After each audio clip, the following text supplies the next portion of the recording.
So I really did not think that I needed to prepare for this show tonight. I have done stand-up comedy for 11 years, and I was like, I'll just wing it. And then 2 weeks ago, I was asked to do a guest set at a puppet show. And I thought, it's a puppet show. No one's actually expecting me to be funny. I'll just wing it. And then I bombed at a puppet show. Did not feel good. So then I thought I should probably prepare. So I thought about a couple stories, and I was like, you know what? I'm going to tell the story about the time I drank with the master distiller of Bushmills in Northern Ireland. That's the story I'm going to tell. And then we had our first rehearsal, and all of these women that are behind me right now, sharing this stage, proceeded to tell the most empowering and heart-wrenching and just breathtaking stories.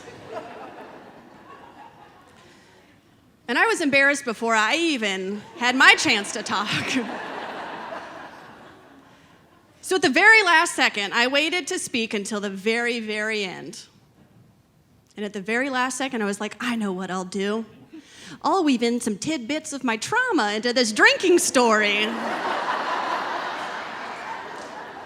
But it'll be lighthearted and fun. And then I bombed. And it was, in fact, very, very traumatic. So I started writing. And I was writing, and I was writing, and I was writing, and every time I looked at every different story I was writing, it just didn't feel like it was me. Like I have all of these stories, but I didn't have the story. And it was starting to really stress out because it's like a week from the show. So I decided, okay, I'm just gonna watch the TV, take my mind off things, and I decided to watch the Beatles Get Back documentary on Disney+. And as I'm watching this, I'm realizing, oh my gosh, Kelsey, you're just like the Beatles. Except I'm not four separate musicians with very different personalities. All of these different personalities represent the internal conflict that I'm having trying to decide what story to tell. And George Kelsey is like, tell the story of your trauma, but don't make it corny. And then George Kelsey is like, that's not the story we want to tell at all. And then Ringo Kelsey's like, yeah, that sounds good. And then John Kelsey's like, hey, remember that time we were in a Greek islands on a motorbike and then it died and lemon tree saved us? And then Paul Kelsey was like, no. We're gonna tell the story about our trauma and it's not gonna be corny. And then George Kelsey's like, I don't want to tell stories anymore. I quit the band. And then Ringo Kelsey was like, hey, I think George Kelsey's upset. We should probably go talk to her. And then I realized, I'm the fucking Beatles. I can do whatever I want.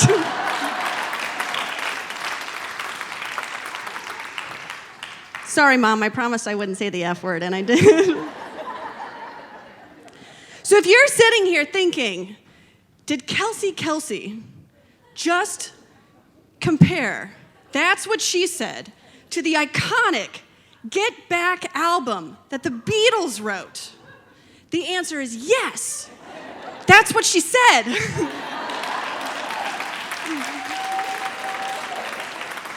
So ultimately, I decided I didn't need to write a new story because I am still living my story every single day.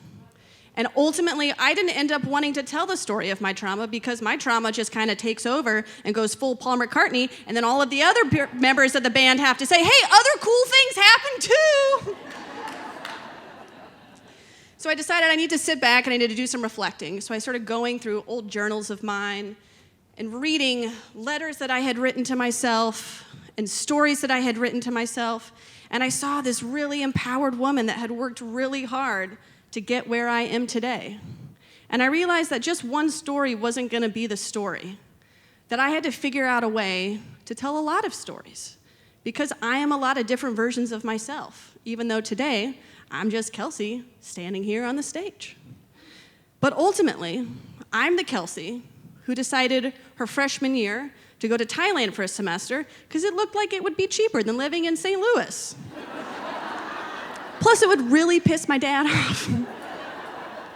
I'm the Kelsey that still thinks she has a chance at playing in the Women's World Cup. I'm the Kelsey whose dream it was to be in Riverdance. And then I find out tonight Riverdance is happening, and I'm standing on a stage the same night as Riverdance. Oh, I'm sorry, I'm supposed to keep the arms straight.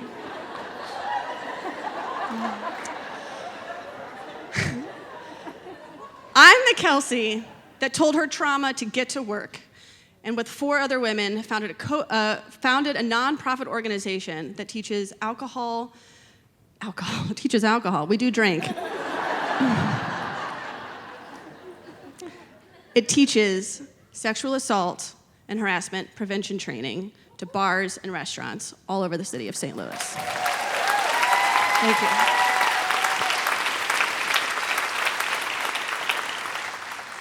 I'm also the Kelsey that used to think that meditating is what happened when you forgot to take your phone to the toilet.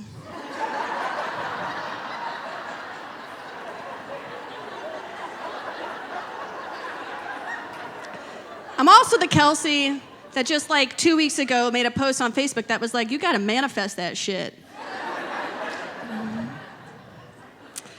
I'm the Kelsey that just wants to be a good time guarantee. I just want to empower you and lift you up. And if you're not up, I want to make you laugh, and I want to make you cry, and I want to give you everything that you possibly could need. And I'm really happy to be here telling you about all of the different versions of myself. And that ultimately, what it comes down to is that I was given one task, and it was to tell a story. And I wound up telling everyone how I couldn't pick just one story, because I am the Kelsey that is a redheaded stepchild that says, don't tell me what to do. Thank you.